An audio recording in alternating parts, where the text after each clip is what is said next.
गुरु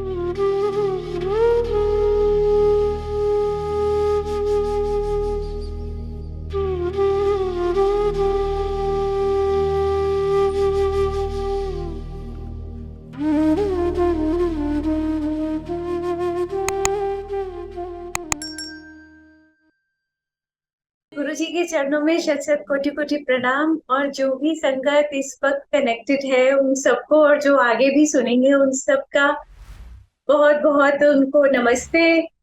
और गुरु जी के चरणों में चरण वंदना, जो आज इतने दिनों बाद में मेरे को ये मौका, बहुत सुंदर मौका मिला है गुरु जी की उस्तक करने का। क्योंकि गुरु जी के अनुसार ही कि इससे बड़े कोई पाठ नहीं, जो हम गुरु जी की उस्तक करते हैं इससे बढ़कर कोई भी पाठ नहीं। तो मैं अपना सत्संग ज्यादा टाइम ना वेस्ट करते हुए शुरू करती हूँ। गुरुजी ने 2005 बिगनिंग, दैट वाज जनवरी, 12 जनवरी, हमारे को उनका बहुत बहुत इंस्टेंट बुलावा आया। अ, इससे पहले मैंने सुना भी नहीं था गुरुजी के बारे में। और मेरे पापा बिलीवर इन लॉर्ड कृष्णा, और गीता से बढ़कर हमारे घर में कोई बड़ा ग्रंथ नहीं। तो वही हम फॉलो करते थे, जो गुरुजी की टीचिंग्स है कि अच्छा करो, अच्छा बोलो, अच्छा सोचो, और जितना हो सके दूसरों को हेल्प करो। नहीं हो सकता तो कोई बात नहीं, लेकिन बस ऐसे ही, वही मेरे फादर भी हमें यही सिखाते थे। और यही बोलते थे कि कभी किसी की निंदा चुगली ना करो, ये सब बहुत गलत है। और उन्होंने भी हमेशा यही फॉलो किया। और मेरा तो मानना भी यही है कि शायद मेरे पापा के कर्म ऐसे थे कि मैं गुरुजी के पास पहुंच पाई। नहीं तो नहीं मुझे बिलीव होता कि हमारे कहीं ऐसे कर्म रहे होंगे कि हम साक्षात ईश्वर के दर्शन कर पाते हैं, उसको छू पाते हैं, उनकी खुशबू ले पाते। बहुत बहुत शुक्राना है गुरु जी का जो उन्होंने बुलाया। दैट वाज 12 जनवरी। हम किसी के पास गए, हमें नहीं मालूम था गुरु जी के बारे में, और वो एक ही बार गए थे और उन्होंने गुरु जी के बारे में बताना शुरू किया। और मैं जबकि नॉन बिलीवर्स इन गुरुज, लेकिन मेरे मुंह से उस टाइम यही निकला कि आप हमें ले चलेंगे वहां पर। तो कहते मेरा एक्सीडेंट हुआ हुआ है, तो मैं ड्राइव नहीं कर सकता। मैंने कहा दैट्स नॉट इशू। तो मैंने कहा मैं अपने हस्बैंड को बुला लेती हूँ। क्योंकि जहाँ हमारी उनसे मुलाकात हो रही थी, हमारे वो घर से 10-15 मिनट की ड्राइव पर ही थे। तो उसी टाइम मैंने अंकल को अपने फोन किया और कहा कि हमें कहीं जाना है, मत पूछना कहाँ क्यों, बस हमें जाना है।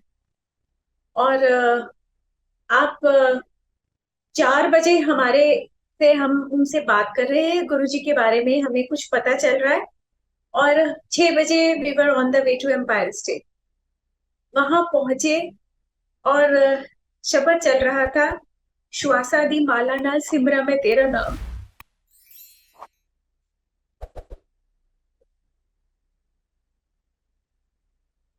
संगत जी, मेरे आंसू निकलते गए, क्यों पता नहीं। जैसे अभी भी मैं उसका जिक्र कर रही हूँ तो भी मेरे आंसू निकल रहे हैं। बस गुरुजी ने वो पहली बार में ही अपने आप से, मतलब उन्हीं की कृपा है कि हम शायद कनेक्ट हो पाए। नहीं तो कई बारी बहुत कुछ ऐसा होता है कि आप जाते हैं, सब कुछ होता है, लेकिन हम बिलीव नहीं कर पाते। लेकिन पता नहीं, उन्हीं की कृपा थी कि हम उनसे कनेक्ट हो गए। और मैं उनको बोला कि जो हमें लेकर गए थे, कि मैंने कहा मुझे गुरु जी के बारे में और जानना है, आप और बताइए। कि हम तो सिर्फ 2 लाइंस सुनकर आ गए थे उनसे गुरु जी के बारे में। तो तब उन्होंने बोला कि मैं भी नया नया ही जुड़ा हूँ, मेरे को ज्यादा इससे नहीं मालूम। और उन्होंने मेरे को उस टाइम ओल्गा आंटी से मिलवाया और कहा कि ये बताएंगे। और जिस तरीके से ओल्गा आंटी ने गुरुजी के बारे में डिस्क्राइब किया, that was following in love with Guruji at that very first moment, at first sight. तो उसके बाद में नो लुकिंग बैक। और जब हम गुरुजी के पास पहुंचे थे तब हम लोग बहुत फाइनेंशियल प्रॉब्लम्स में थे। अंकल ने अपना बिजनेस चेंज किया था, और वो जो चेंज था वो बिल्कुल फ्रूटफुल नहीं रहा। काफी डिफिकल्टीज में थे हम। और बच्चे सुख से उस टाइम ऐसे स्टेज पे थे कि जब हमें उन्हें सेटल करना, 10th 12th ऐसे क्लासेस में थे। तो वो भी बहुत टेंशन थी कि अब वो भी बॉयज हैं, उनको हमें बहुत अच्छी आगे एजुकेशन भी देनी है या ऐसी लाइंस चूज करनी है कि वो लाइफ में अच्छे से सेटल हो पाए। और प्रॉब्लम्स बहुत आ रही थी। लेकिन कृपा है गुरु जी की कि हम उनके चरणों में पहुंचे, और गुरु जी ने पहले दिन ही हमें बहुत बहुत आशीर्वाद दिया। इतना लाउडली 3 टाइम्स सेड। मैं सिर्फ नाम पूछा गुरुजी ने हमारा, मेरा पूछा, अंकल का पूछा कि कर दे हो, ये पूछा। तो फिर ऐसे, और फिर किद्दा आए। मैं कहा बस गुरुजी इन्हें ब्लेसिंग्स दे दो आप। तो गुरुजी ने वेरी लाउडली ही सेड, दे दिता एंड दे दिता, 3 times he said, and very loud. तो तब हमें ये भी नहीं मालूम था कि ये जो हमें अभी ब्लेसिंग्स मिली है, ये कितनी कितनी ज्यादा डिवाइन है, और क्या ही इनका करिश्मा होगा। वो करिश्मा तो हमें धीरे धीरे धीरे धीरे बाद में समझ में आता गया। लेकिन ये जरूर हो गया था कि मतलब mind was falling in love with him at first sight. उसके बाद बस यही था कि फाइनेंशियली उस वक्त हम बहुत टाइट थे, तो जो गाड़ी थी हम वो भी सोच समझ के निकाला करते थे कि जब जरूरत है तभी। और हमारे घर से जो Empire State, that was very far off, means 35 kilometres. और अब मैं जो उस दिन गुरु जी के आगे माथा टेकते हुए बस यही मांग कर आई थी, गुरु जी इन्ना बख्श देना कि ਤੁਹਾਡੇ ਕੋਲ आने ਦੀ सोच ना पड़े। क्योंकि ऑब्वियसली अगर हमारे पास पैसे होंगे, पेट्रोल जाएगा, तो तभी तो हम गुरु जी के पास पहुंचेंगे। और गुरु जी की कृपा देखिए, हमारा एक लकी ड्रॉ निकलता है। जैसे कई बार ऐसे होता है ना कि पेट्रोल पंप पे हम जाते हैं तो वो बोलते हैं कि ये पर्ची भर दीजिए, ये वो है, ऐसा इनाम निकलेगा, ये है वो है। तो ऐसे में ही उनका फोन आता है कि हम ऐसे ऐसे यहाँ से बोल रहे हैं, आपका 25 लीटर्स पेट्रोल फ्री निकला है। तो मेरे को लगा कि ये बेवकूफ बनाते हैं, ये महिंद्रा क्लब वाले होंगे जो फंसाने के लिए और मेंबर बनाने के लिए बुला रहे होंगे। तो मैंने मना कर दिया कि नहीं नहीं, हमें फरीदाबाद जाना पड़ेगा वो बात करने के लिए, तो इतनी दूर जाने का भी पेट्रोल वेस्ट होगा, तो कोई जाने की जरूरत नहीं। But we got another call, मतलब जो मेरा बेटा था उसी का फोन नंबर दिया हुआ था। तो उसको फिर दूसरी बारी फोन आया कि ऐसे ऐसे है, आप आइए, आपका निकला हुआ है, आप लेके जाइए। तो मैंने तो भी मना कर दिया। तो उसके बाद में ना फिर से तीसरी बारी एक फोन आता है। तो बेटे ने ना पापा से बोला कि ना पापा ऐसे ऐसे आया, मम्मा मना करी जा रही है। तो कहते कोई ना, वो हमेशा इनकरेजिंग रहे बच्चों को कि कुछ भी वो करना चाहते हैं या कुछ भी लेना चाहते थे, तो वो किसी न किसी तरीके से बच्चों के अपने टू हिज मैक्सिमम वो डिजायर फुलफिल कर देते। तो जब उसने ऐसे बोला कि ऐसे ऐसे पापा फोन आ रहा है और मम्मा मना कर रही है, तो उन्होंने बोला कोई बात नहीं, चल मैं चलता हूँ तेरे साथ। तो दोनों गए, और वहां से मुझे फोन आता है कि जो तुमने बोला था वो सच है, वो 25 लीटर्स हमें पेट्रोल नहीं मिला। तो I started this this this blah blah blah. तो मैंने बोला था ये है वो है। तो वो बोलते हाँ, कहते हमें 25 लीटर्स नहीं, हमें 75 लीटर्स पेट्रोल फ्री मिला। तो संगत जी, जो गुरुजी ने हमारा पहला मेरा मतलब जो था कि आने के लिए आपके पास सोचना पड़े, तो वो गुरुजी ने हमारा कितनी बार का आना जाना एक स्पीक कर दी। और उस टाइम संगत जी हमारे पास जो गाड़ी हुआ करती थी वो 800 होती। और जब अंकल ड्राइव करके हम जाते थे वहां पर, तो कुछ दिनों के बाद में ना मैंने देखा अंकल ना पता नहीं कुछ कुछ ऐसे फिंगर्स पे कुछ कैलकुलेट करते रहते। तो मैंने बोला एक दिन, मैंने कहा क्या करते रहते हो कैलकुलेट? कहते आशु, मैं बहुत हैरान हूँ, हमारी ना ये इसकी एवरेज बहुत ज्यादा बढ़ रही है, अच्छी होती जा रही है। मैं कहा है अच्छा, क्योंकि कोई मेंटेनेंस नहीं, जब आप फाइनेंशियल प्रॉब्लम्स में होते हो तो आप होता है कि जब गाड़ी चल रही है ठीक है, आप उसको सर्विस वगैरह फालतू का जो अवॉइड हो सकता है वो करते हैं। तो वही हमने भी कर रहे थे, हम भी तो बगैर किसी मेंटेनेंस के, सर्विस के, वो धीरे धीरे क्या देख रहे हैं कि वो उसकी एवरेज बढ़ती जा रही है, बढ़ती जा रही है। जितनी वो मैं एवरेज देती थी उससे काफी ज्यादा उसके आगे इंक्रीज हो गई। और कई बारी तो वो कहते हैं कि ना देख, हम पेट्रोल की सुई जहाँ थी वहीं की वहीं है, हम मंदिर भी पहुंच गए, वापस भी आ गए, वो नीडल हिली नहीं। तो पता नहीं कितनी कृपा करते थे गुरु जी।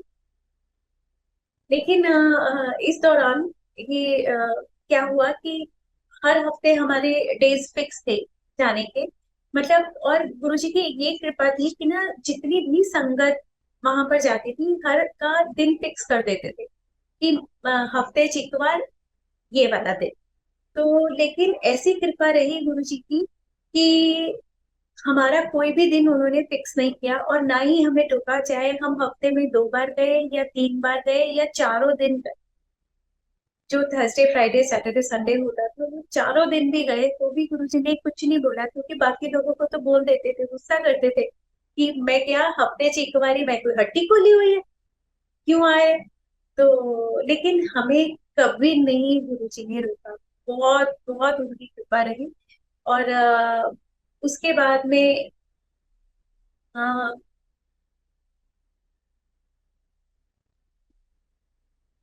अ, गुरुजी ने इतना इतना ब्लेस किया हमारी गाड़ी को कि उसकी एवरेज तो बढ़ी गई। और एक बार एक हफ्ता ऐसा आया कि मैं नहीं जा पाई मंदिर।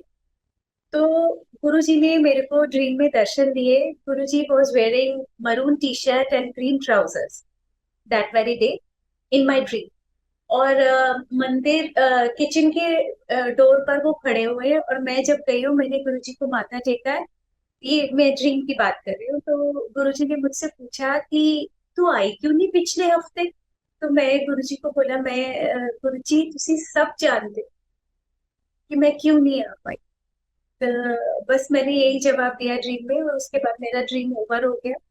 और जब नेक्स्ट टाइम हम गुरुजी के पास पहुंचे तो गुरुजी ने वही मरून टी शर्ट, वही क्रीम ट्राउजर्स, और जिस जगह वो मंदिर के बाहर, मतलब वो जो चेस्टर था जिसके ऊपर में वो बैठ जाते थे चौकड़ी लगा के, वो वहीं पर उन्होंने मुझे दर्शन दिए थे।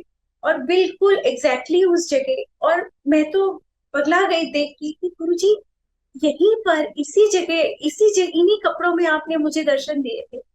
और हम तो कमले है ना, हमें ये भी नहीं पता होता था तब कि जो हमें गुरुजी का ड्रीम आ रहा है ये उनकी मर्जी के बगैर हमें आ ही नहीं सकता। तो मैं बतलाने की कोशिश कर रही हूँ गुरुजी यही। और गुरुजी ब्लशिंग एंड उन्होंने अपना फेस घुमा लिया हंसते हुए। और बाद में, मतलब बहुत सारी बातें बाद में रिवील होती है ना गुरुजी की, तो जो हमें पता चला कि गुरुजी के तो दर्शन भी हम ड्रीम में नहीं ले सकते जब तक उनकी मर्जी ना। तो बहुत बहुत कृपा रही कि जब जब हमें गुरुजी ने ड्रीम में दर्शन दिए कुछ ना कुछ मैसेज के साथ ही। एक बार मेरे को टेलीपैथी से भी मेरी गुरुजी से कृपा रही कि बहुत बहुत बातें होती थी। एक बार मेरे को कहते थे कि कहा कि मैंने बालियां पहनी हुई थी गोल्ड की, मतलब जो भी इयररिंग्स पहने हुए थे। तो मेरे को ऐसे बोला टेलीपैथी से कि ऐ तेरे सोने ना गिरेगा। तो अब जब गुरुजी ने बोल दिया तो वो तो गिरेगा ही गिरेगा। तो मैं जब भी कहीं भी जाती थी तो बार बार मेरा कानों पे हाथ जाता था टच करने के लिए, है ना, है ना। तो ऐसे ही जब भी मार्केट जाना या बाहर निकलना या कुछ भी, तो वो हमेशा ऐसे ध्यान रहता था मेरा, गुरुजी ने बोला है तो गिरेगा। लेकिन एक दिन क्या हुआ, संडे का दिन था, हेड वॉश लेना था। हेड वॉश लेके आई और मैं, कृपा रही गुरु जी की कि गुरु जी जो शिव पुराण पढ़ने को बोलते हैं वो मैं गुरु जी के पास पहुंचने से पहले से ही पढ़ती आ रही थी। तो मैं नहा के हेड वॉश लिया, बाल बाल झाड़े और उसके बाद में मैं वैसे ही बैठ गई मंदिर के आगे और अपना शिव पुराण पढ़ने लगी। तो पढ़ते पढ़ते मेरा हाथ ऐसे कान पर लगा और देखा कि वाली नहीं है। तो एकदम दिमाग सुन जैसे हो जाता है। तो गुरुजी ने उसी वक्त मुझे बोला, ओ किथे नहीं गया, पहले अपना पाठ पूरा कर। मैंने कहा हाँ जी गुरु। कह के मैंने अपना पाठ पूरा किया। और उसके बाद में पाठ खत्म करने के बाद में शिव पुराण रखने के बाद में मैं एकदम से हड़बड़ा कर उठी और मैं देख रही हूँ, वॉशरूम देख रही हूँ, टाल देख रही हूँ अपना कि उसमें तो नहीं है, उसमें तो नहीं है। तो हस्बैंड ने मेरे पूछा, अंकल ने, कि क्या हुआ क्या हुआ। मैंने कहा नहीं कुछ नहीं कुछ नहीं। तो कहते नहीं कुछ हुआ है, बोलो मुझे बताओ क्या हुआ। तो मैंने बोला, मैंने कहा वो गुरुजी ने बोला था ना मेरे को कि तेरा कंधा गिरेगा। तो मैंने कहा वो गिर गया आज। मैंने कहा मुझे पता ही नहीं कि क्या है। तो फिर एकदम से गुरुजी ने मेरे को फिर से टेलीपैथी से बोला, ओ किथे नहीं गया, तेरे कोल ही है देख। तो संगत जी मैंने देखा, वो मेरे अंदर कपड़ों में अटका हुआ था। और जब मैंने निकाल के जब उसको वो दिया, तो इमेजिन उसका लॉक लगा हुआ। अंकल को दिखाया क्योंकि वो उनके सामने ही निकाला और मैंने वो उनको दिखाया। तो ही वाज टर्न, कि कहते हैं कि अगर तुम मुझे मेरे सामने ना निकाला होता तो मैं ये मान ही नहीं सकता था कि तुम्हारे कान से बंद बाली निकल। इमेजिन कि लॉक लगा हुआ है और वो मेरे कान से निकल गई, और जबकि मेरे कान के होल्स भी बहुत छोटे हैं। मतलब कोई बड़ा इयर रिंग हो तो मैं डाल ही नहीं पाती हूँ उसको, जब उसकी अगर डंडी थोड़ी मोटी हो तो। गुरु जी can do anything, Sangat ji anything. मतलब no wonder what he does, लेकिन ही, बस जितना भी हम उनका नाम जपे, शुक्राना करें उनका, तो वो उतना ही कम। और संगत जी, जब हम अंकल ने अपना बिजनेस चेंज किया, जब हम गुरुजी के पास पहुंचे तो वो बिजनेस जो है वो फ्रूटफुल नहीं रहा। और अब मेरे को टेंशन बहुत बनी रहती थी कि बच्चे सेटलिंग स्टेज पे है और they have a big big dreams. जो मेरा छोटे वाला है, वो उसका सपना था उसको पायलट बनना। और फाइनेंशियल प्रॉब्लम्स मैं आपको बता चुकी हूँ कि किन उस दौरान से हम लोग निकल रहे थे। तो मैं उसको बोला, मैंने कहा बेटा, तुम इतने बड़े सपने देखते हो, तुम्हें पता है ना पापा की कंडीशन। तो ऐसे मत सोचो कि मेरे को तकलीफ होगी कि मैं तुमको हम ये बोले कि हाँ हम नहीं करवा सकते। कहता मम्मा क्यों चिंता कर रहे हो, गुरुजी है ना, गुरुजी करवाएंगे। अब मैं चुप कि ठीक है, अगर गुरुजी करवाएंगे फिर ठीक है, वही है करवाने वाले। संगत जी, मेरे को एम्पायर स्टेट में बैठे हुए गुरुजी ने टेलीपैथी में दिखाया कि गुरुजी ने मेरे छोटे बेटे जिसका नाम ऋषभ है, उसका हाथ एक अंकल को पकड़ाया और उनको बोला लेफ्ट पर पाटिया एंड पायलट बना। और जो ये मुझे टेलीपैथी में दिखाया, उनको एक्चुअली में बोला।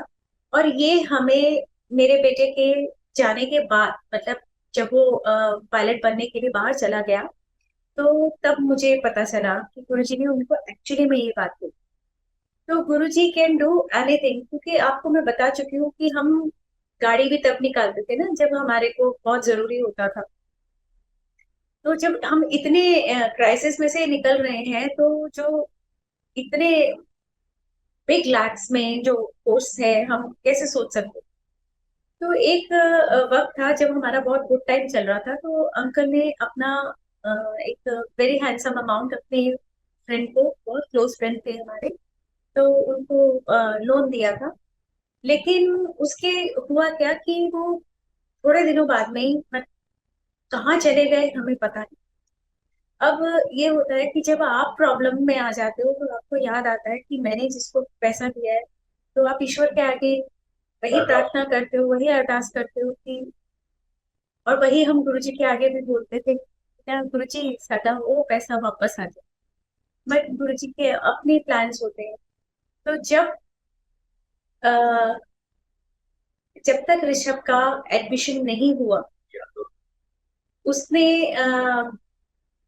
उसका पायलट बनने के लिए एक काफी हेसल्स थी, क्योंकि तब तक जो हमारा घर था वो फ्री होल्ड नहीं हुआ हुआ।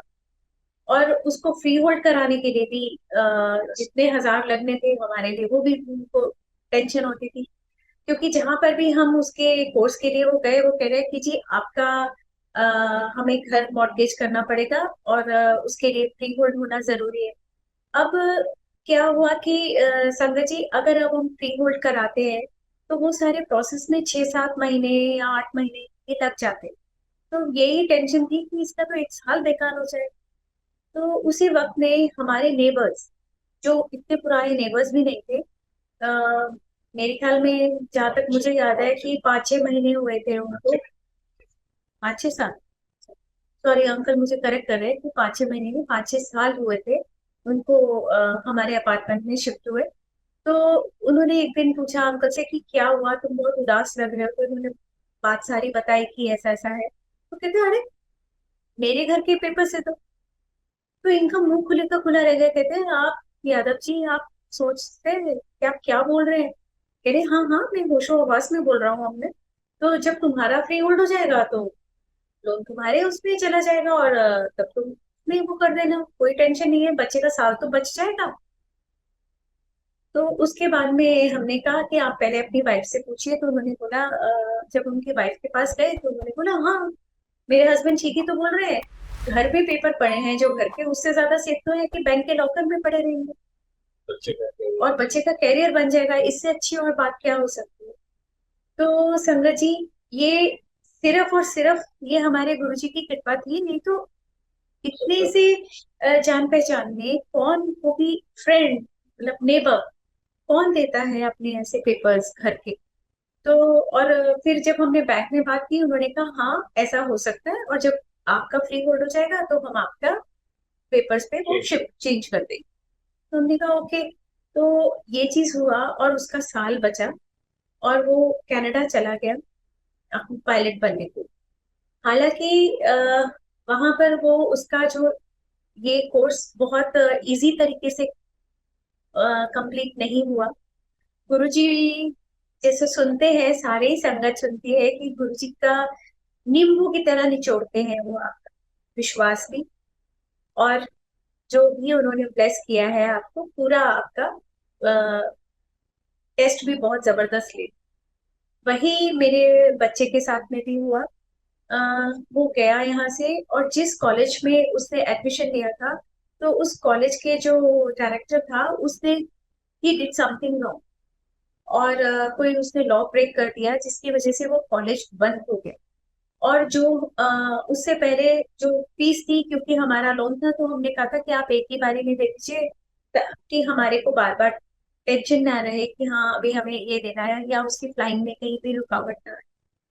तो हम पूरी फीस दे चुके थे, और वो अपने एक लॉ ब्रेक करने की वजह से जो वहाँ की गवर्नमेंट थी, उन्होंने उसका बैन कर दिया, कॉलेज को लॉक लग गया।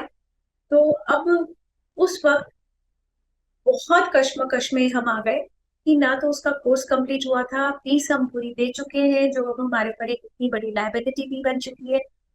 तो अब क्या करें। तो उस बच्चे ने हिम्मत नहीं, संगत जी, ना ही उसने हमारे को कोई ये बोला कि आप मुझे 10 रुपए भी अकाउंट। उसने इतना स्ट्रगल किया, इतनी मेहनत करी, अपनी लिविंग निकाली, अपना वहां पर स्टे निकाला, और अपनी फिर से फीस जमा करी, और फिर एक दूसरे कॉलेज में नए सिरे से एडमिशन ली। तो जो गुरुजी बोलते हैं ना, मैं नींबू वाकर निचोड़, तो हकीकत में उसका तो नींबू का एक तिनका ही निचोड़ा गया। क्योंकि जिस नए कॉलेज में उसने एडमिशन लिया, तो वहां पर तब तक इसका क्या हुआ था कि एक जो स्टूडेंट को लेना होता है, कोई वर्ड भूल रही हूँ, परमिट लेना होता है स्टूडेंट को, परमिट, वर्क परमिट, वो उसको नहीं मिला था। तो उसने अपने नए कॉलेज में बता दी थी बात कि अभी मेरे पास वर्क परमिट नहीं है, मेरा ड्यू है अभी आने। तो कुछ वहाँ के ऐसे रूल्स हैं कि आपको एडमिशन वो वो नहीं होता, मतलब आपका वैलिड नहीं इतना ज्यादा रहता। तो उसने गुड फेथ में बता दिया कि कल को कहीं मेरे ऊपर कोई बात ना आए। तो लेकिन उसके ऊपर में कुछ इस तरीके के प्रोफेसर रहे कि उन्होंने उसके ऊपर में केस करवा कि ये इसके पास वर्क परमिट नहीं है, और उसका वो इनवैलिड, मतलब अब जो वो फीस उसने अपने काम कर करके जोड़ी थी, आ, उन नए कॉलेज में दिया था, वो भी सारा खत्म हो जाना। लेकिन इसने और इसका जो केस था वो कोर्ट में गया, और इसने जब वकीलों से वहां पर बात की तो उन्होंने बोला कि हमारी फीस है $30,000, कोई उससे ज्यादा मांग रहा है और फिर भी बोलते हैं कि हम श्योर नहीं है कि आपका ये केस विन करोगे कि नहीं करोगे। तो उसने बोला मेरे पास तो इतने पैसे है ही नहीं कि मैं इन लॉयर्स की फीस भर सकूं। उसने वो जो पेपर थे और जो उसको वो नोटिस मिला था, उसने गुरुजी के चरणों में जाके आके थे, गुरुजी मेरे वकील भी तुसी, जज भी तुसी, मैं कितना होए कोई गलत काम तो मैनू माफ ना करना। अगर मैं कुछ नहीं कोई गलत किया तो तुसी देखो हुण तुसी की कर, कह के उसने वो कर दिया। और जबकि वहां पर जो जिस तरीके का सिस्टम है वहां पर जो नीचे वाले लॉयर्स रहते हैं, उन्होंने बोला था कि नहीं तुम ये जीतोगे नहीं, तुम लूज करोगे ये केस। तो लेकिन जब वहां पर पहुंचे तो वहां पर कोर्ट ने बोला आपके अगेंस्ट में तो कोई केस बनता ही नहीं। और वो बिल्कुल वहां से वो हुआ, और उसके बाद में बहुत मेहनत करके वो दोबारा से पायलट बना। और आज गुरुजी की पूरी संपूर्ण कृपा से ये is flying big big planes, जिसमें जो 300 पैसेंजर्स वाले हैं उससे ज्यादा बड़े, वो सारे वो प्लेन्स उड़ा रहा है। तो ये सिर्फ और सिर्फ हमारे गुरु जी की कृपा है। जब और मेरा भी विश्वास यही था कि अगर गुरु जी ने उसको अपने फिजिकल फॉर्म में रहते हुए उसको ब्लेस किया था कि पायलट बनने के लिए, तो मेरे को ये था कि चाहे जितना मर्जी टाइम लग जाए, पायलट तो वो बनकर रहे, क्योंकि गुरु जी ने उसको ब्लेस किया। उसके बाद में मैं बात करती हूँ अपने बड़े बेटे की। बड़ा बेटा मेरा, उसने इंजीनियरिंग किया और बिट्स पिलाने से किया, और उसके बाद में ही सेड कि माँ मेरे को ना एमबीए करना है और वो भी यूएस से करना है।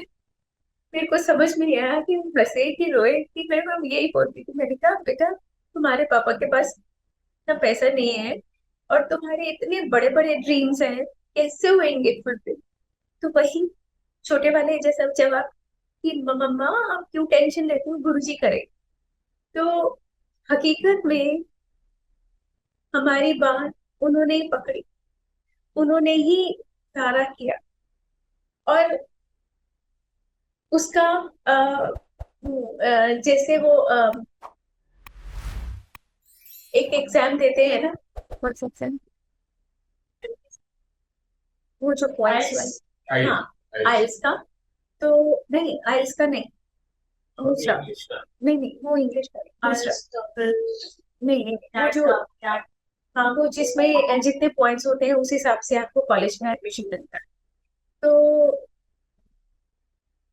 7 आठ है, 7:30। 7:30 आई तो आइल्स का नहीं, आइल्स का तो इंग्लिश में, सॉरी संगत जी, वट एवर आप, हम इसके जिस्ट में जाते हैं। मैं क्योंकि वो वर्ड बोल रहे हैं, जो उसने एग्जाम दिया था जी मैट, सॉरी जी मैट का एग्जाम दिया था। तो उसके बाद में जब उसने वो दिया एग्जाम तो कुछ भी नहीं, सिर्फ 2-3 दिन की पढ़ाई करके उसने दे दिया। और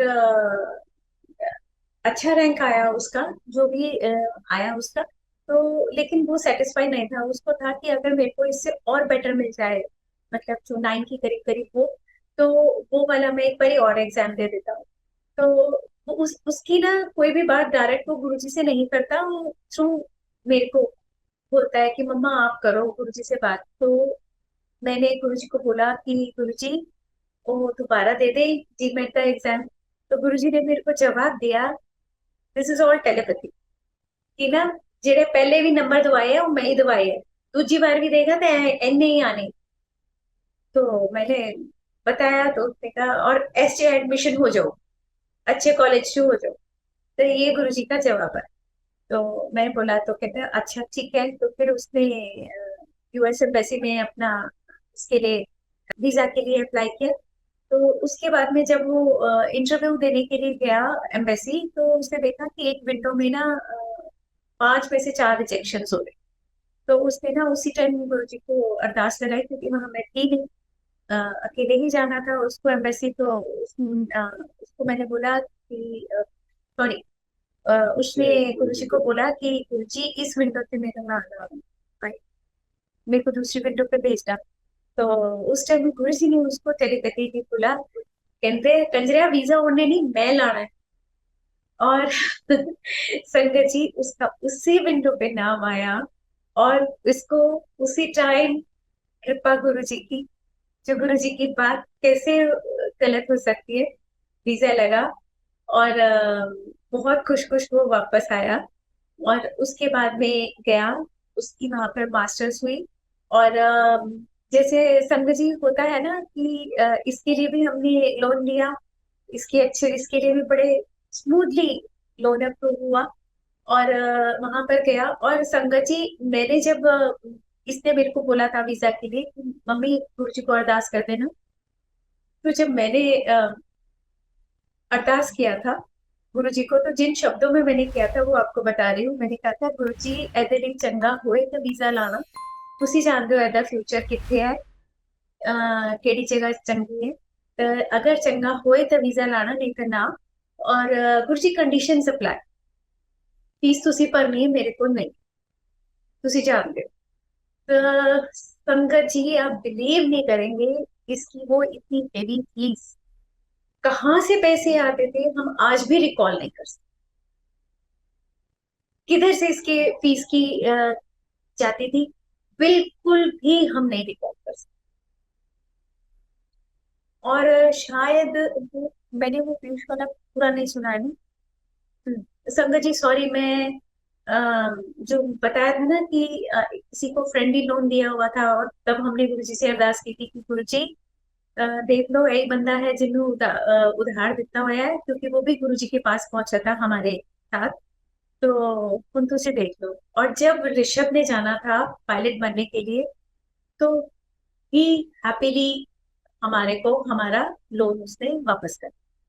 तो जो गुरुजी ही इंतजाम और रास्ते निकालते हैं, हम लोगों के तो बिल्कुल बस में नहीं है। और इमेजिन वो बंदा जब आया और उसने मुझे फोन किया, और 9 सालों के बाद में वो आया था। और उसने बोला कि आशु पहचाना। तो मैंने वो बोला कि मैंने तो, मुझे लगता है मैंने आपसे बात की हुई है, आवाज बहुत जानी पहचानी है, लेकिन मैं रिकॉल नहीं कर पा रही। तो कहता मैं वही हूँ जिसके लिए तुमने मंदिरों में बहुत अरदासें करी हैं, जिसने बहुत प्रार्थनाएं करी हैं, तो भी मेरे को ध्यान में नहीं आया। तो कह रहे, तब उन्होंने बताया कि मैं सो एंड सो बोल रहा हूँ। तो वाकई हम जब भी कहीं पर भी किसी भी मंदिर में जाते थे, क्योंकि जब आप फाइनेंशियली टाइट होते हो तो आपको होता है ना, जहां पर भी जिसको भी आपने पैसे दिए हुए हैं कि वहां से हमारे पैसे वापस आ जाए। तो हम वही किया करते थे। तो एग्जैक्टली उसने बिल्कुल उन्हीं शब्दों में आके हमको वो बोला। और जब ऋषभ ने जाना था कनाडा, तो उससे पहले हमको उससे पूरा पैसा मिला। तो करवाने वाले गुरुजी हैं। लोन तो अपनी जगह है, क्योंकि कुछ कंट्रीब्यूशन तो पेरेंट्स को भी हमारे साइड से भी जाता ही है। तो वो उसके लिए हमको हम बहुत कंफर्टेबल हो गए थे। और अंकित का तो मैं क्या ही बताऊं कि मतलब बड़े बेटे का नाम अंकित है, जो एमबीए के लिए गया था। जो मैं गुरुजी को बोलकर आई थी कि गुरुजी फीस उसी देनी है, तो हकीकत में गुरुजी ने कहाँ से दी, इससे कहाँ से हमारे पास पैसे आते थे, हम बिल्कुल भी नहीं रिकॉल कर सकते, आज भी नहीं रिकॉल कर सकते कि कैसे आएंगे हमारे पास। और बहुत उसके लिए वो हुआ। लेकिन क्या हुआ कि जैसे होता है, बच्चे जाते हैं तो 20 घंटे की जॉब मिल जाती है, जिसमें बच्चे अपनी लिविंग अर्न कर लेते हैं। तो इसका इसको 20 घंटे की भी जॉब नहीं मिली। तो मैं ना गुरुजी को मन ही में बोला, मैंने ऑब्वियसली फिल्मिंग बहुत तेज सारी। तो मैं कहा गुरुजी, मैं कहा तुसी ना नींबू दे वाकन निचोड़ दे हो ना पूरा, थानू भी निचोड़ दो। मैं कहा ए नहीं कि ओदे 20 घंटे दी जॉब लग जाती तो अपनी लिविंग तो निकाल लेंदा, वो भी सानू भेजनी पैंदी। तो अब संगत जी, उसके बाद में गुरुजी को पता है कि गुरुजी ने उसके लिए क्या सोचा हुआ है। बाकी हम इंसान तो ना बहुत छोटे में सोचते हैं, and Guruji plan some big for us. तो गुरु जी की कृपा से जो बड़े वाला है वो बहुत इंटेलिजेंट रहा। तो मैं भी काफी इंटेलिजेंट रही, खुद ही बोल रही हूँ। लेकिन कभी भी मेरे को स्कॉलरशिप नहीं मिला तो वो मेरे मन में हसरत थी कि यार मैं नहीं ले पाई। तो ऋषभ तो नॉर्मल रहा पढ़ाई में, तो जो पायलट बना है आज। तो लेकिन बड़ा वाला बेटा बहुत इंटेलिजेंट रहा। तो मेरे मन में ना, मन में ही आता था, कभी किसी के आगे जिक्र नहीं किया, कभी नहीं मालूम, लेकिन गुरुजी को तो आपके मन की बात पता होती है। तो मेरे को ये था कि ये कभी स्कॉलरशिप लेता। तो लेकिन नहीं हुआ, कॉलेज में भी नहीं हुआ, तो बस ठीक है, चलो भूल भी गई थी मैं। तो गुरुजी ने वो मेरा ड्रीम उसके एमबीए के दौरान पूरा किया, क्योंकि ही स्कोर्ड सो गुड कि इसको असिस्टेंट प्रोफेसर की जॉब मिली अपना वो पढ़ाई करते हुए। ये अपने अपने से एक जूनियर क्लास उसको टीच करता था, और इसके लिए इसको खूब बड़ा सा ऑफिस भी मिला, सैलरी भी मिली, और स्कॉलरशिप भी। तो गुरु जी की तो उस तक हम जितनी भी करें संगत जी, वो बहुत ही कम है। सत्संग तो इतने हैं, मैं अब अंकल का करती हूँ। 2014 क्या हुआ कि एक हमारे फ्रेंड है, कनाडा में ही है। तो वो आए दिल्ली, और उनको हमें वो फर्स्ट टाइम बड़े मंदिर लेकर जाना था। होली का दिन था। तो जब मैं हम लोग मंदिर पहुंचे, तो मेरी ना आदत है, मैं जब प्रणाम करती हूँ तो ना मैं गुरु जी की फोटो को बहुत ज्यादा, मतलब स्वरूप को बहुत ही प्यार से और एडमायर करके देखती हूँ। तो गुरु जी भी जरूर उसमें मेरे को रिस्पॉन्ड करते। तो उस दिन जब माथा टेका तो मैंने देखा कि गुरु जी का फेस बहुत serious, he is not smiling. तो मैं बहुत टेंस हो गई, क्या हुआ कि मैंने दूसरे एंगल से माथा टेका, लेकिन नहीं, गुरु जी बहुत सीरियस थे, स्माइल नहीं कर। तब तो समझ में नहीं आई, लेकिन हार्ट बीट मेरी तेज हो गई, माइंड मेरा परेशान हो गया कि आज गुरु जी वैसे ही नहीं मिले मेरे को जैसे हमेशा मिलते हैं। तो मैं जब हम रास्ते में वापस ही आ रहे थे तो उसका जवाब मेरे को उसी टाइम ही मिल गया। अंकल ने बोला कि मेरे को पेट में बहुत दर्द हो रहा है, और हमें उसी शाम को एक सत्संग में जाना था। तो कहते मैं सत्संग में नहीं जा पाऊंगा, मेरे को बहुत पेट में दर्द है। मैं कहा हाँ ठीक है, कोई बात नहीं। तो अच्छा, पेट में दर्द है, ठीक है, दवाई देंगे, ठीक हो जाए। लेकिन अगले दिन मॉर्निंग में मैं क्या देखती हूँ कि अंकल बोल रहे हैं कि उनके रेड रेड पैचेस जैसे, ब्लड ब्लड वेसल्स को फाड़ के बाहर आ गया हो, ऐसे टांगों पे ऐसे ब्लड के निशान, और घुटने के नीचे नीचे तक। और कह रहे मेरे हाथ नहीं मैं मोड़ पा रहा हूँ, मोबाइल भी नहीं पकड़ पा रहा हूँ, और उठने में बैठने में एकदम से दिक्कत, मुझे समझ में नहीं आ रहा है ये क्या हो गया। तो मेरे जो ब्रदर इन लॉ है, जिया जी, वो डॉक्टर है, हम उनके पास भी गए। तो उन्होंने बोला कि अल्ट्रासाउंड कराओ, दिस इज वेरी सीरियस। तो अल्ट्रासाउंड कराया, लेकिन कुछ समझ में नहीं आया। फिर हम एक डॉक्टर के पास में गए।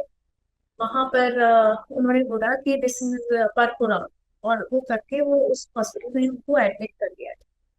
अब समझ में नहीं आया, 15 दिन अंकल वहां पर एडमिट रहे, और मैं गुरु जी से अरदास करती रही कि गुरु जी, अगर ठीक इलाज हो रहा है ना, तो मैंने कुछ इंडिकेशन दे दो, प्लीज मैंने कुछ इंडिकेशन दे दो। लेकिन गुरु जी की तरफ से मुझे कोई इंडिकेशन नहीं आया। और संगत जरूर आती रही, उनका हालचाल पूछने और प्रसाद खिलाती थी, लेकिन इनकी कंडीशन वर्स से वर्सन होती गई।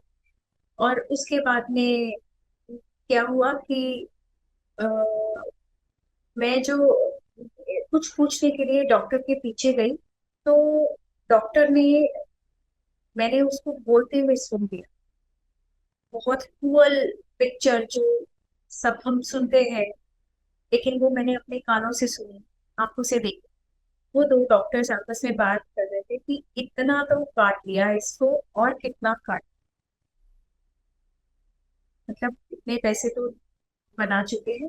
और तो मैंने उसी टाइम बोला, मैंने कहा कि डॉक्टर साहब ऐसा है कि he is feeling very homesick, और तबीयत तो संभल नहीं रही है, तो आप दे दीजिए, हम थोड़ा 2 दिन घर में जाना।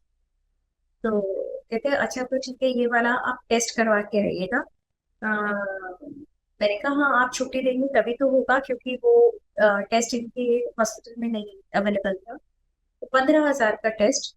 और आजकल तो बच्चे स्मार्ट हो गए, हम तो शायद है नहीं थे, लेकिन वो सब गूगल में देख लिया उन्होंने कि उसका कोई लिंक नहीं था उस टेस्ट का इनके प्रॉब्लम के साथ में।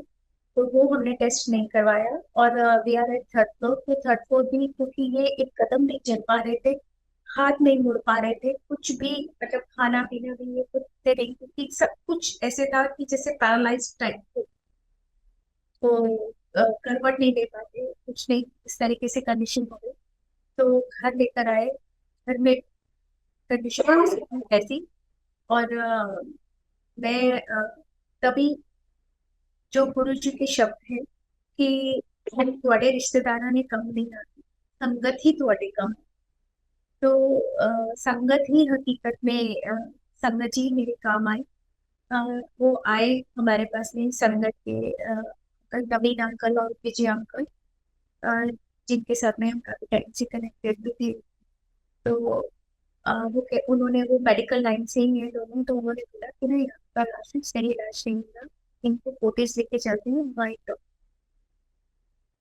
और संगत जी, हम इनको जैसे ही लेकर गए फोर्टिस हॉस्पिटल नोएडा, वहां गेट से जो मैं गुरु जी से हर रोज अरदास करती थी कि गुरु जी इंडिकेशन देना, इंडिकेशन देना, वहीं से गुरु जी की फ्रेग्रेंस, हॉस्पिटल के गेट से हम उसके चैम्बर तक पहुंचे, चैम्बर फुल ऑफ फ्रेग्रेंस। और उसके बाद में वो डॉक्टर ने बताया हमने कि क्या क्या हुआ। और जैसे ही हमने बोला कि डॉक्टर साहब कि उन्होंने ऐसा बोला था कि दिस इज पथुरा, तो एकदम से उसने बोला कि no no no, this is not पथुरा, this is vasculitis, that was small vessel cutaneous vasculitis. तो अब उसको ये था कि डॉक्टर को कि कहीं मेरे माइंड में कोई डाउट ना रह जाए, तो उसने एक हमें स्किन स्पेशलिस्ट के पास भेजा कि, और बोला कि ना आप जाइए और वहां से एक बारी एक और चेकअप करवा के आइए, और मैं आपकी वेट कर रहा हूँ, आपको चाहे 8 बजे 10 बजे कुछ भी हो जाए, मैं आपका यहीं पर वेट करूँ। ऐसा कौन डॉक्टर करता है? बच्चे सब अपना अपना टाइम पीरियड करते हैं और जाते हैं, नौकरी है उसके, अपना प्राइवेट में ही। लेकिन हम आज भी उस डॉक्टर से कनेक्टेड हैं, क्योंकि जिसको गुरुजी ने चुना, जिसके पास हमें गुरुजी ने पहुंचाया, और जिसकी फ्रेग्रेंस उसके चैम्बर से आई, तो वो गुरुजी भी बोलते हैं ना कि अगर डॉक्टर चंगा होए तो रब दा दूजा रूप होता है। तो उसी दूजे रूप के पास हमें गुरुजी ने अपनी पहुंचा दी। और अ, हमारी उसने वेट करी। और जिस दूसरे डॉक्टर के पास हमें भेजा गया था, उसने भी उसी को बोला, जैसा उन्होंने बोला था ना कि स्मॉल वेसल क्यूटेनियस वेस्कुलाइटिस। दूसरे डॉक्टर ने भी उसी चीज को बोला कि दिस इज प्रॉब्लम। फिर हम उनके पास वापस आए। और संगत जी, आप मानेंगे कि मेरे पास जितने भी पैसे थे, वो 1 महीना जो ये हॉस्पिटल में रहे थे, उसमें मेरे सारे खत्म हो। सिर्फ ये बात गुरुजी जानते हैं। और संगत इतनी प्यारी, इतनी ज्यादा, सब कृपा उनके ऊपर हमेशा गुरुजी बनाए रखे, उन सब संगत पर। वो संगत आई, मेरे पर्स में ऐसे पैसे डाल गई चुपचाप, कि उन्हें मालूम है कि अब इसको जरूरत हुई। इस संगत का कैसे शुक्र अदा करूं, यही शब्द मेरे पास। लेकिन कृपा रही कि गुरुजी ने मुझे वो उनके पैसों को यूज नहीं कर, मतलब ऐसी बरकत डाली हमारे ही पैसों में कि किसी से 1 रुपया लेने की जरूरत नहीं पड़ी। जरूर उनकी अमानत मैंने कुछ दिन अपने पास रखी और सबकी अमानत बिल्कुल वैसे के वैसे लौटाई। तो ये कौन कर सकता है? सिर्फ गुरुजी ही कर सकते हैं। और संगत जी, मैं बताऊं कि जब हम इनको लेकर गए, क्योंकि इनको स्टेरॉइड्स शुरू हो गए थे, उस डॉक्टर ने बताया था, और काफी हैवी मेडिकेशन था क्योंकि प्रॉब्लम ही बहुत बड़ी थी। तो ये खाना नहीं खाते थे, तो मैं डॉक्टर के पास गई, तो मैंने बोला, मैं कहा डॉक्टर साहब ये खाते नहीं है। तो उस टाइम, उस जब हम सेकेंड टाइम भी उस डॉक्टर के पास गए, तो भी तुलसी की खुशबू वहां पर। और इमेजिन वो डॉक्टर क्या बोला, कहते समोसा खिला, जलेबी खिला, लेस की चिप्स खिला, बढ़िया बढ़िया खाना बना के खिलाओ ना, जैसे तुम नई नई शादी में बना के खिलाती थी।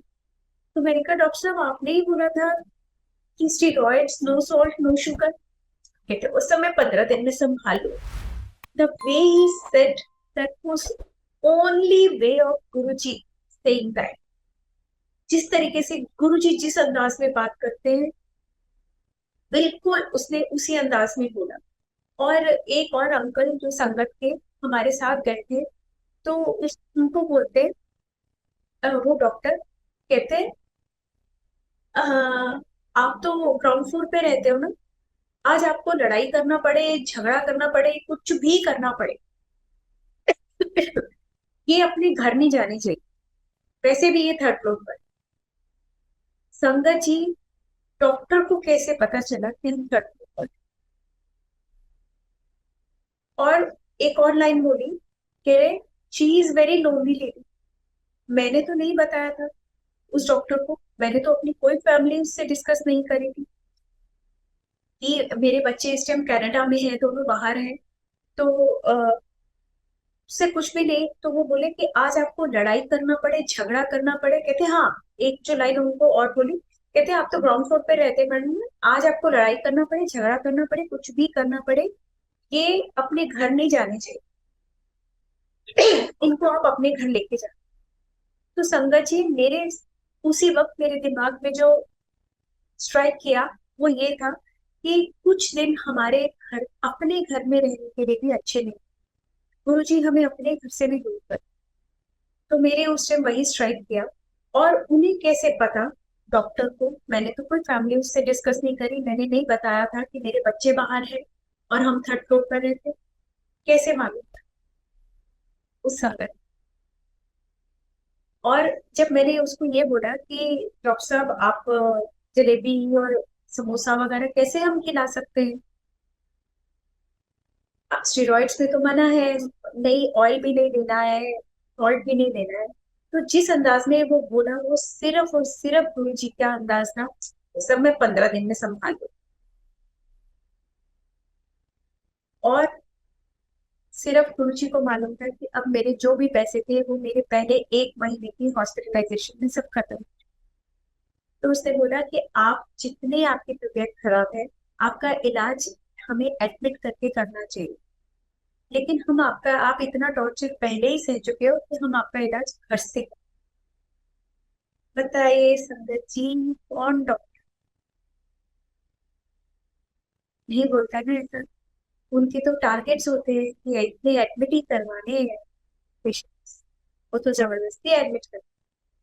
लेकिन वो डॉक्टर आज भी, हम उसके पास जो भी प्रॉब्लम होती है उसी के पास जाते हैं, क्योंकि वो आज भी सबका दूसरा रोग ही है। जो भी हमारी प्रॉब्लम होती है, जब भी कोई तकलीफ होती है, उसी के इलाज से ही हम ठीक होते हैं। एंड इट्स अ कोइंसिडेंस, या ये वक्त ऐसा है कि अंकल ने 2 महीने पहले, मैंने दिसंबर, जितने भी महीने हो गए, 6 महीने हो गए, 22 दिसंबर, 22 जनवरी, 22 जनवरी, 22 जनवरी को he lost his left eye vision. मतलब एकदम से काम करते चलते फिरते एकदम से बोले कि मेरे को लेफ्ट आई में कुछ नहीं दिखाई दे। संगत जी सारे इलाज करा चुके हैं, बस अब जो भी इलाज है वो गुरु जी कर रहे हैं। जब मर्जी होगी उनके तो मत भी ठीक होगी, ये मेरा अटूट विश्वास है। और मैं फिर सत्संग जरूर करूंगी जब मेरा ये विश्वास भी पूरा हो जाए। तो संगत जी, सत्संग तो बहुत है, लेकिन गुरु जी के वर्ड्स, हालांकि लंबा हो चुका है मेरा सत्संग, तो भी गुरु जी के शब्द तेरे बिना सुने कोई जज्बात ना, मेरे विच ऐसी कोई गल बात ना।